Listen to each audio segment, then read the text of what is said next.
बुधवारी विधानभवनात आश्वासन समितीची बैठक पार पडली।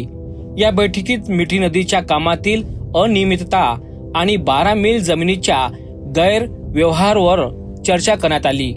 मिठी नदीच्या खोलीकरण आणि रुंदीकरणाकरिता पहिल्या टेंडरमध्ये 186 कोटी रुपये मंजूर झाले होते, पण नंतर त्याच कंत्राटदाराला 534 कोटी रुपयांचे काम देण्यात आले। या व्यवहाराची आता सखोल चौकशी करण्यात येणार आहे।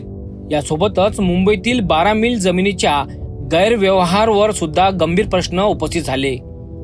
IT चटई क्षेत्रात बांधकामाकरिता दिलेल्या जमिनीवर पब, बार आणि रेस्टॉरंट उभे करून बिल्डरांनी जमिनी बळकावल्याचा आरोप आहे।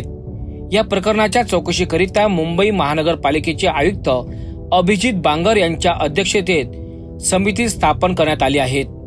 या समितीत IT तज्ज्ञ आणि विद्यार्थी यांचा समावेश असेल। ही समिती वस्तुस्थिती अहवाल सादर करेल। समितीचे अध्यक्ष आमदार रवी राणा यांनी या दोन्ही प्रकरणामध्ये कठोर कारवाई करण्याचे संकेत दिले आहेत।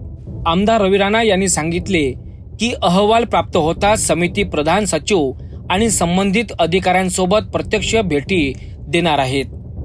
तसेच 124 लीज जमिनीमधून शासनाला मिळणाऱ्या 120 कोटी रुपयांच्या उत्पन्नाकरिता स्वतंत्र खाते तयार करण्याचे निर्देश सुद्धा यावेळी दिले आहेत।